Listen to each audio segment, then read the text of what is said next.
Racikan Berita 1. Tapi masalah ramainya kasus dua lembaga hukum, Pak, ya. Yang pertama itu adalah kejaksaan dan kedua kepolisian, masalah menyangkut Jampitsus ini. Ini kan ramai. Bagi masyarakat awam itu menjadi sebuah citra yang buruk, bagi penonton yang awam itu menjadi hiburan, Pak. Nah, dari Pak Marwan sendiri melihat kedua fenomena kejadian peristiwa ini bagaimana, Pak?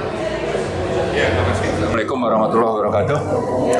Jadi terjadinya pertarungan ya antara Polri dengan kejaksaan itu mencerminkan bahwa Jokowi itu masih berkuasa. Jokowi yang di backup oleh oligarki itu merasa terganggu dan terancam kepentingannya, termasuk kepentingan Jokowi misalnya terkait ijazah palsu dan berbagai kasus korupsi. Karena terancam, maka mereka melakukan sesuatu, salah satunya menghentikan Jampitsus. Bagaimana supaya ini dibungkam. Nah, yang kedua, ini mencerminkan ya ternyata Prabowo itu meskipun sudah berkali-kali mengirim anggota TNI untuk melindungi aparat yang ada di kejaksaan agar agenda misalnya pemberantasan korupsinya itu bisa terlaksana, tapi untuk kali ini akhirnya taruh juga gitu. Nah, yang ketiga, kita ingin ya bahwa Prabowo dengan sikap seperti ini ingin supaya Prabowo itu berani tegas, karena dua lembaga Polri dan Kejaksaan ini adalah lembaga yang pimpinannya itu berada harusnya ya menurut konstitusi itu ada di bawah kendali dari Prabowo. Tapi kalau seperti ini yang terjadi, Polri bisa seenaknya saja untuk menjalankan agenda Jokowi dan oligarki, maka kita sebetulnya sangat prihatin dengan sikap Prabowo yang seperti ini. Tapi terlepas dari itu, bagaimanapun itu nanti yang penting ya, perlu kita ingatkan, kita tuntut siapapun koruptor ya, termasuk itu Jampitsus, dan orang ini dulu juga adalah bagian dari Jokowi untuk menjalankan berbagai agenda Jokowi, menikmati hasil dugaan korupsi ya, itu adalah Jokowi. Maka kita mau supaya kasus ini diusut tuntas. Konon katanya yang namanya Jampitsus ini punya informasi tentang berbagai skandal korupsi di Indonesia, misalnya soal Jiwasraya, Asabri, korupsi BBM, migas, lalu ada kaitan misalnya Yakult Haji, ada atau Nadiem soal Kerombuk. Ini semuanya ada kaitan dengan Jokowi dan kemungkinan besar yang namanya Jampitsus itu tahu. Nah, kita mau terlepas tadi bahwa terakhir ini memang Jampitsus bekerja dengan Prabowo, tapi akhirnya mundur karena tekanan Jokowi dan oligarki. Kita mau semua kasus-kasus itu diselesaikan, dan kita mau supaya Prabowo itu tampil sebagai pemimpin tertinggi, terutama kepada Kejaksaan Agung, kepada Polri, dan terhadap Jokowi. Karena Jokowi dengan gerakan ini pertama ingin melanjutkan dinasti Jokowi sampai ke anak cucunya, tapi juga ingin mengamankan diri dari skandal ijazah palsu. Maka saya kira sudah waktunya Pak Prabowo itu tampil dan mewariskan sesuatu yang sangat signifikan terhadap Indonesia. Jangan lagi berada di bawah bayang-bayang dari Jokowi. Tunjukkanlah Anda sebagai presiden genuine, presiden yang mewakili kepentingan seluruh rakyat Indonesia, bukan justru ada di bawah kendali bayang-bayang dari Jokowi. Saya kira itu yang penting untuk kita catat. Terima kasih. Jadi sebetulnya ketegasan yang seperti apa yang dimaksudkan? Sementara kalau kita lihat Prabowo sudah melakukan gerakan pemberantasan korupsi dan KPK sudah menangkap bupati di berbagai daerah dan kasus-kasus korupsi lain juga sudah terungkap. Apa sesungguhnya yang kurang dari Prabowo untuk mengungkap ini? Oke, sebetulnya soal penangkapan dan sebagainya itu memang harus ya. Mau tangkap tangan OTT di mana-mana itu harus dilakukan, dan itu salah satu fungsi dari kenapa KPK itu dibentuk setelah reformasi. Tapi bahwa predikat Jokowi sebagai koruptor nomor 2 di dunia itu sudah tidak bisa dipungkiri, dan ini terancam eksistensinya, maka dia melakukan berbagai hal, dan ini sekaligus mengangkangi ya kekuasaannya Prabowo. Maka itulah yang lebih mendesak, lebih penting, lebih prioritas dituntaskan dibanding untuk bicara OTT yang eceh-eceh itu. Bukan itu tidak perlu, tapi yang lebih mendesak adalah orang ini sudah dapat predikat global ya, lalu ingin terus cawe-cawe merusak nama pemerintahan Prabowo. Kenapa kok Prabowo itu tidak berani melakukan sesuatu? Berarti ada masalah di Prabowo. Tapi bukan berarti kita putus asa. Kita masih kasih kesempatan kepada Prabowo untuk segera bertindak, mungkin sampai Oktober, ulang tahun kedua. Nanti masuk tahun ketiga. Kalau memang tidak bisa, tadi sudah saya sampaikan, lebih baik Pak Prabowo itu mundur secara baik-baik dibanding nanti dilengsarkan oleh rakyat. Kenapa? Karena ini negara sudah rusak, dikuasai oligarki, kedaulatan sudah dikangkangi, dihianati oleh siapa? Oligarki dan Jokowi. Pentolan dari oligarki itu salah satunya adalah Jokowi, dan ingin terus eksis di Indonesia lewat dinastinya. Apakah mau Pak Prabowo ini hanya jadi pemimpin kacungnya Jokowi? Apalagi dia sebagai prajurit Sabta Marga. Saya kira tidak pantas itu disandang kalau dia tetap ada di bawah kendali Jokowi. Saya kira itu. Ke Pak Sunarko, Pak, ini kan Pak Prabowo sudah 2 tahun, dan sesungguhnya Pak Prabowo itu tidak akan berubah dari sikap awal ketika di Munas Kongres Gerindra mengatakan bahwa hidup Jokowi. Sebetulnya itu sinyal bahwa dia tidak akan pisah dari Jokowi, dan terbukti sampai hari ini yang ditunggu-tunggu hampir melewati 2 tahun tidak akan ada perubahan berkaitan dengan sikap Prabowo terhadap Jokowi. Nah, kira-kira apa yang bisa dilakukan untuk menyadarkan Prabowo tidak hanya sekedar dengan diskusi, orasi, dan opini di media, karena kan 2 tahun ini nyaris gerakannya masih kalah dengan kampanye yang dilakukan oleh para termul dan juga oleh para sekitar Prabowo. Makasih. Assalamualaikum warahmatullahi wabarakatuh. Tadi Anda juga sudah mengatakan dari sikap Prabowo sejak awal sudah terlihat kalau dia itu di bawah kendali oleh Jokowi. Ya terus sampai sekarang udah 2 tahun. Karena itu selama 2 tahun ini aktivis, rakyat dan banyak kelompok mengingatkan Prabowo dengan segala macam narasi cukup keras. Harapannya Prabowo mendengar, jangan dia dibawa kendali oligarki. Contohnya hari ini kita melakukan deklarasi dalam rangka merebut kembali kedaulatan rakyat. Karena kedaulatan rakyat sekarang ini sangat terlihat masih dikuasai oleh Jokowi dengan oligarkinya dan kelompok oligarkinya. Dan Prabowo kayaknya enggak berdaya. Karena kita ingatkan sekarang, 2 tahun cukup. Lawan oligarki, lawan Jokowi. Kalau dia takut, dia tidak berani, kenapa nggak bisa dia ngomong kepada rakyat? Jangan pidatonya omong doang. Dia bisa sampaikan kepada rakyat. Tentunya itu dilakukan dengan tindakan dia ke dalam dulu. Tindakan dia ke dalam. Dia sendiri masih pakai orang-orang Jokowi. banyak menteri bermasalah yang diduga adalah koruptor, masih koruptor, tapi nggak dilepas-lepas. Bahkan Kapolri, teriakan rakyat ganti Kapolri sudah sejak berapa lama ini? Berapa lama udah nggak berani. Panglima TNI nggak diganti.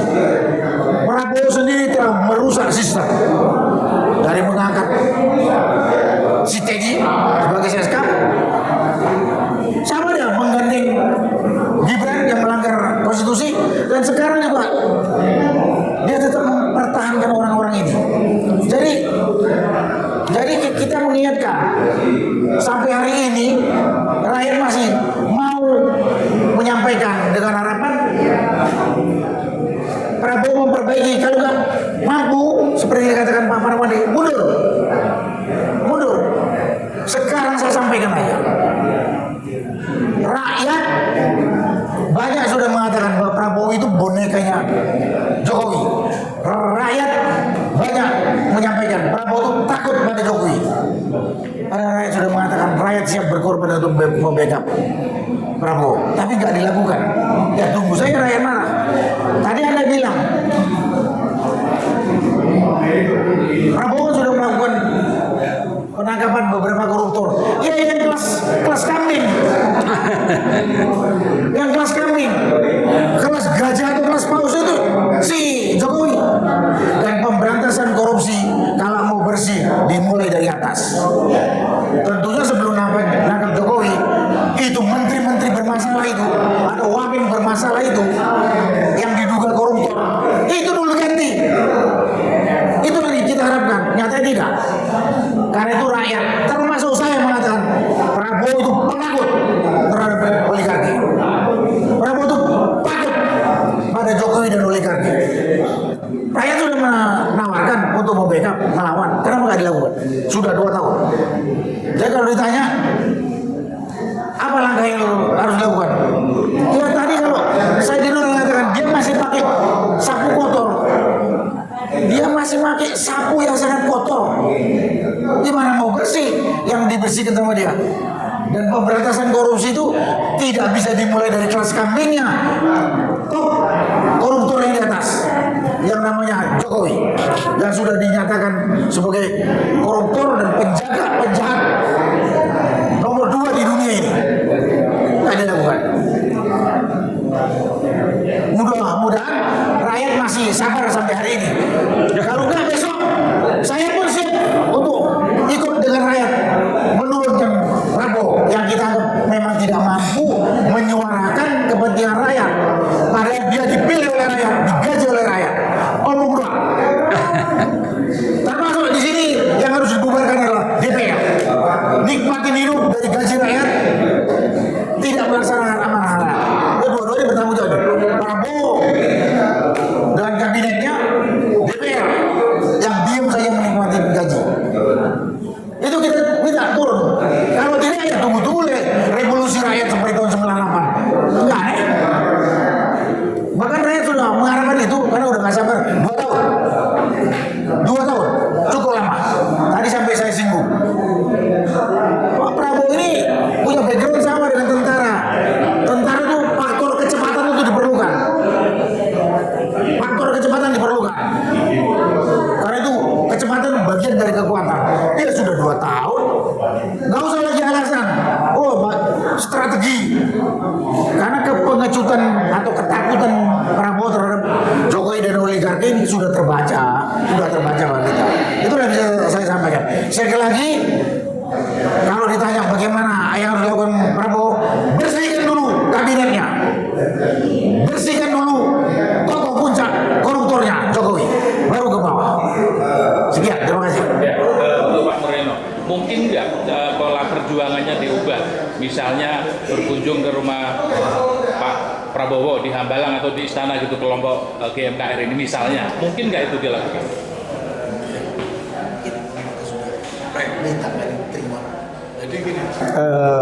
Permasalahan yang terjadi baru-baru ini, terutama tadi disampaikan pertentangan antara polisi dan kejaksaan. Ya. Ini menunjukkan apa? Ini sangat memalukan. Ingat dulu, cicak lawan buaya. Sekarang apa? Buaya sama buaya. Buaya lawan buaya nih sekarang. Buaya sama buaya, ini semua dikendalikan siapa? Jokowi, masih dalam kendali Jokowi. Bayangkan negara kita masih diganggu oleh yang namanya Joko Widodo, Presiden ke-7 Republik Indonesia. Oleh karena itu kami hari ini menyatakan sikap bahwa kami akan hancurkan gitu, ya, oligarki dan Jokowi di dalam mereka merampok kedaulatan rakyat. Ini kan salah satu kedaulatan hukum yang dirampok oleh Jokowi dan oligarki. Tangan-tangan dia masih sana. Masih dia melakukan hal-hal yang melanggar konstitusi. Kenapa? Kekuatan oligarki yang dimanfaatkan oleh dia, dikendalikan oleh Jokowi Widodo dan antek-anteknya. Ini yang kami akan serukan terus untuk kita suarakan, untuk kita hentikan Jokowi oligarki dalam merampok kedaulatan rakyat. Dan satu hal lagi, majukan Gibran. Kenapa kita masukkan Gibran? Karena ini adalah satu kekuatan yang diharapkan akan melanjutkan kekuasaan Jokowi berikutnya. Ini dinasti politik yang akan kita hancurkan. Jangan terjadi Gibran ya, melangkah menjadi presiden.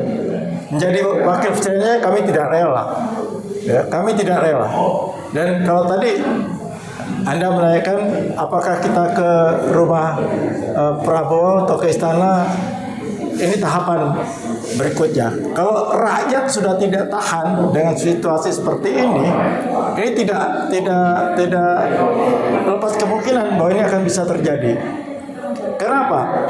Kita lihat di TV berkilo-kilo emas, tahun 75 kg emas dan ratusan miliar rupiah ya dalam bentuk mata uang asing. Bagaimana rakyat sakit hati ya, rakyat dan sakit ini sedang kesulitan ekonomi melihat pejabat-pejabat kita itu ternyata korupsi yang besar-besaran dan sangat menyakitkan hati rakyat. Jadi kalau Prabowo tidak segera tuntaskan, tidak segera turun tangan, ini bahaya. Inilah salah satu tanda-tanda rakyat akan turun.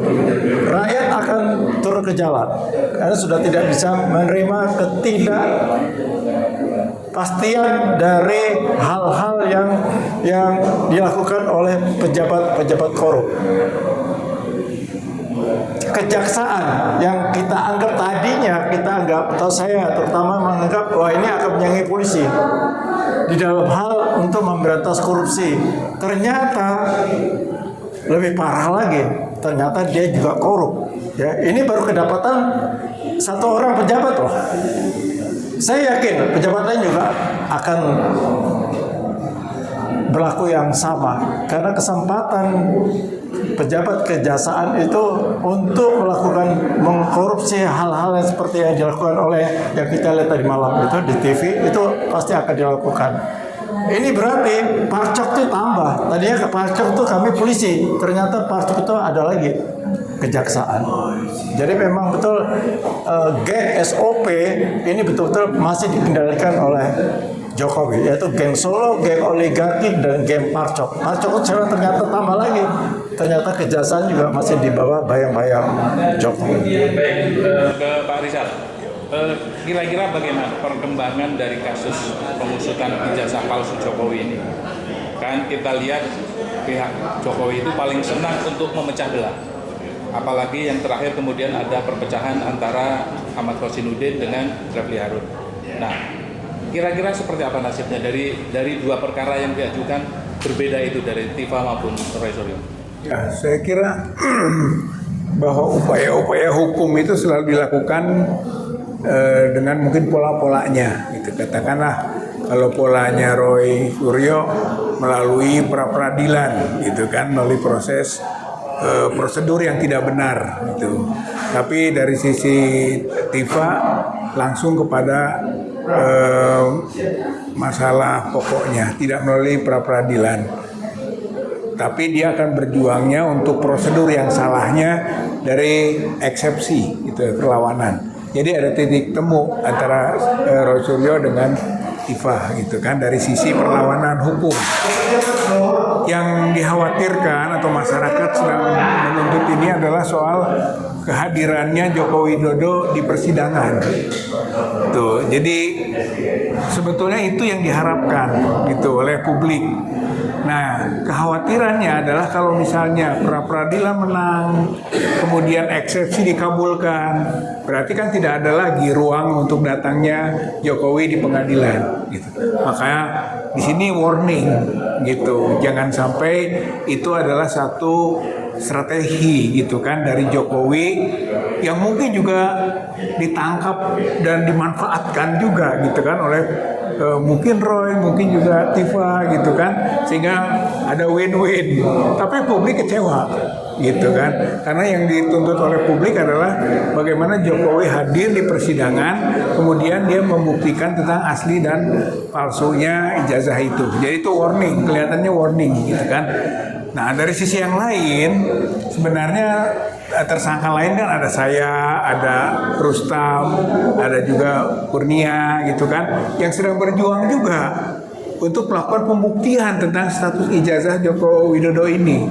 Maka kita masuknya ke Bareskrim gitu. Jadi kita mengadukan Dumas ke Bareskrim dengan pembuktian-pembuktian bahwa Joko Widodo itu adalah pengguna, Pratikno itu adalah aktor intelektual, Eko Prasetyo itu adalah pelaksana teknis, dan mediatornya ada Pak Iman untuk pembuatan ijazah palsu. Kira-kira ini kita masukkan gitu ke Bareskrim.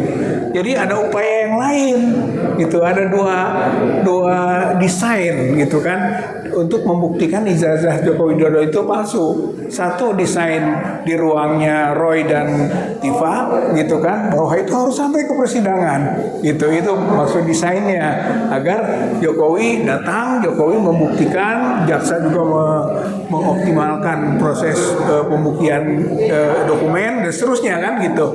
Tapi di desain lain, skenario lain, skema lain adalah apa yang dilakukan oleh mungkin 3 tersangka yang lainnya, yaitu kita masuk ke Bareskrim supaya Bareskrim segera bergerak untuk melakukan permintaan keterangan atas orang-orang yang kita sebut tadi, sampai juga nanti kita ketahui katanya Pak Prabowo sudah tahu tentang ijazah itu palsu.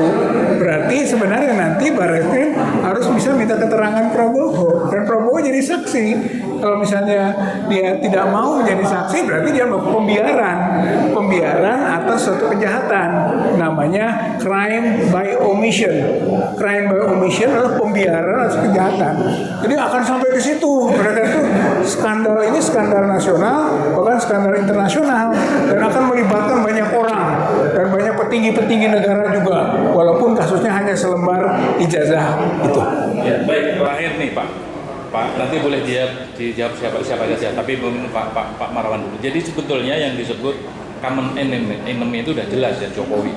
Cuma kan isunya kemudian agak melebar kemana-mana ya. Ada yang Jokowi PKI, Jokowi anti oligarki, Jokowi korupsi, Jokowi dinasti. Sebetulnya isu yang paling menarik untuk memantik masyarakat untuk menyatukan persepsi dan kemudian mengubah keadaan, yang mana sesungguhnya, Pak Marwan? Ya, memang sangat banyak ya. Tapi kalau bicara kadar yang paling merusak, saya kira bicara soal korupsi, dan penilaiannya itu bukan cuma di dalam negeri. Lembaga seperti OCCRP yang tiap tahun itu OCCRP ya, setiap tahun itu kan mengeluarkan informasi, mempublish secara terbuka, secara global tentang siapa sih pemimpin di dunia ini yang bermasalah. Itu ya disebut nama Joko Widodo. Kemudian di sisi lain, kalau bicara korupsi itu merampok uang rakyat, lalu rakyatnya sendiri banyak yang miskin dan menderita. Jadi saya sedikit yakin bahwa ini lebih pas ya. Tapi bisa saja ada pendapat lain. Karena kalau bicara soal ijazah, awal-awal kan memang masyarakat itu lebih percaya Jokowi. Tapi dengan berjalannya waktu, terutama kaum terdidik, itu akhirnya mayoritas itu sudah menganggap memang palsu ini ijazah gitu. Nah, yang jadi masalah, kita punya DPR ya, itu ngapain saja gitu loh. Ya kan ada fungsi pengawasan yang disandang oleh anggota DPR itu yang harusnya mereka eksekusi. Jangan sampai ini dibiarkan sementara aspirasi rakyat itu sudah semakin kental untuk ini diusut tuntas. Nah, tapi memang kita paham ini penjahat pengkhianat konstitusi ini memang punya kartu menyandera semua pimpinan partai. Itu sebabnya saya kira penting sekali bagi rakyat. Lupakanlah itu yang namanya sembako atau bansos yang terus disebar oleh Jokowi, apalagi nanti kalau mau ke daerah. Dan logistiknya jangan lupa, ini sangat banyak nih Jokowi. Dia bisa mengeluarkan mungkin puluhan atau ratusan triliun. Nah, tapi rakyat jangan mau lagi tertipu oleh pengkhianat raja pembohong ini. Saya kira mungkin. Ya. Baik, Pak. Cukup, Pak. Ya, saya kira karena saya sedang berhadapan dengan masalah ijazah palsu ini bisa jadikan landasan bagi common sense menuju common enemy. Gitu. Common enemy-nya Jokowi jelas, tapi common sense-nya ijazah palsu. Karena ini yang paling dekat gitu dan paling mudah untuk kita lakukan upaya sampai kepada pembuktiannya. Kemudian dan itu jelas juga aturan-aturannya tentang kemungkinan pemalsuan dan menyuruh palsu dan sebagainya, delik-deliknya. Artinya untuk bisa menangkap dan menahan itu punya landasan. Satu. Yang kedua adalah politik dinasti, gitu. Ini juga marhalah atau tahapan, gitu. Yang bisa dikaitkan, dan bisa dipaketkan, gitu. Ini Gibran, gitu. Makanya spirit kita adalah maksudkan Gibran, gitu kan. Jadi Jokowi dan Gibran satu paket ternyata. Dan ada titik temunya juga, dua-duanya ijazahnya palsu, gitu kan. Jadi ini yang kita sebut tadi kenapa common sense-nya bisa kita bangun, gitu kan. Nah, baru yang ketiga, korupsi, gitu. Korupsi ini belum dimulai memang langkah hukumnya, tapi itu akan menjadi gongnya dari proses yang ada ini, sehingga nanti Jokowi menurut saya akan sampai kepada penghukuman, itu kan, dan penghukuman yang paling berat dari korupsi. Karena korupsi itu terutama dalam kondisi krisis dihukum mati. Jadi akan nanti gerakan rakyat itu ya common enemy yang berbasis common sense-nya adalah hukum mati Jokowi, hukum mati Jokowi, hukum mati Jokowi, begitu. Terima kasih, Pak. Terima kasih, Pak.